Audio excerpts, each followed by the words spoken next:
Hi hello అండి. Welcome to Prasad's kitchen. నేను మీ ప్రసాద్ వేములపల్లి. ఈరోజు ఎంతో టేస్టీగా ఉండే రిబ్బన్ పకోడీ తయారు చేసుకుందాం. దీనికోసం నేను ఇక్కడ పెసరపప్పు 1 కప్పు తీసుకుంటున్నాను. ఈ రిబ్బన్ పకోడీ పెసరపప్పుతో తయారు చేసుకుంటే చాలా బాగుంటాయండి. గుల్లగుల్లగా చాలా టేస్టీగా ఉంటాయి. ఈ పెసరపప్పులో నీళ్లు పోసుకుని 2 సార్లు శుభ్రంగా కడుక్కుందాము. పెసరపప్పు ఉడకడానికి 2 కప్పులు నీళ్లు పోస్తున్నాను. దీన్ని ప్రెషర్ కుక్కర్లో పెట్టుకుని 4 విజిల్స్ వచ్చే వరకు ఉడికించుకోవాలండి. ఇలా ఉడికితే సరిపోతుంది. ఇది చల్లారిన తర్వాత మనం మిక్సీ జార్లో వేసుకుని మెత్తని పేస్ట్ లాగా తయారు చేసుకుందామండి. అవసరమైతే కొంచెం నీళ్లు కూడా యాడ్ చేసుకోవచ్చు. ఇక్కడైతే నాకైతే అవసరం పడలేదు. ఇలా మనం మెత్తని కాటుకులాగా ఈ పెసరపప్పుని మిక్సీ పట్టుకుందామండి. ఇలా పట్టుకుంటే సరిపోతుంది. పెసరపప్పు మిశ్రమాన్ని మనం మిక్సింగ్ బౌల్లో వేసుకుందామండి. ఈ కలుపుకునే బౌల్ కొంచెం పెద్దగా ఉండేటట్టు చూసుకోండి. దీంట్లో 4 కప్పులు వరిపిండి వేస్తున్నాను. అంటే మనం 1 కప్పు పెసరపప్పు తీసుకుని ఉడికించుకున్న దానికి 4 కప్పులు వరిపిండి పడుతుందండి. రుచికి సరిపడా ఉప్పు వేస్తున్నాను. అలాగే కారం 2 టీ స్పూన్లు వేసుకుందాము. 2 టీ స్పూన్ల వాముని చిన్న మిక్సీ జార్లో వేసుకుని మెత్తని పౌడర్ లాగా చేసుకుని ఇందులోనే వేసుకుందామండి.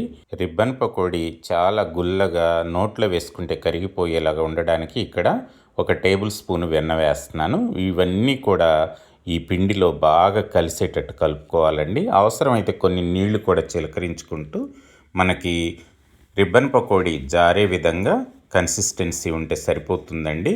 దీన్ని మూత పెట్టి పక్కన పెడుతున్నాను. ఇప్పుడు స్టవ్ వెలిగించి కడాయి పెడుతున్నానండి.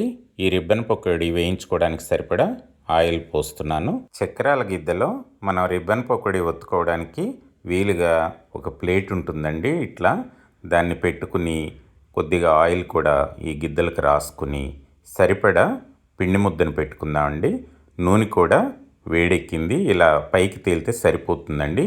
ఇప్పుడు కొంచెం జాగ్రత్తగా చేతులు కాలకుండా ఆవిరి కొట్టకుండా మనం ఈ రిబ్బన్ పకోడీని ఒత్తుకుందామండి.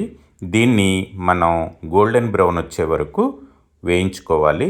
మనం రిబ్బన్ పకోడీ ఒత్తగానే వెంటనే దీన్ని కదిలించొద్దండి. కొంచెం పైకి తేలుతుంది. తేలిన తర్వాత అట్లకాడ సాయంతో రెండో వైపుకి జాగ్రత్తగా తిప్పుకోవాలండి. ఇలా తిప్పుకునేటప్పుడు కొంచెం కేర్ఫుల్గా ఉండండి. నూనె పైన పడుతుంది.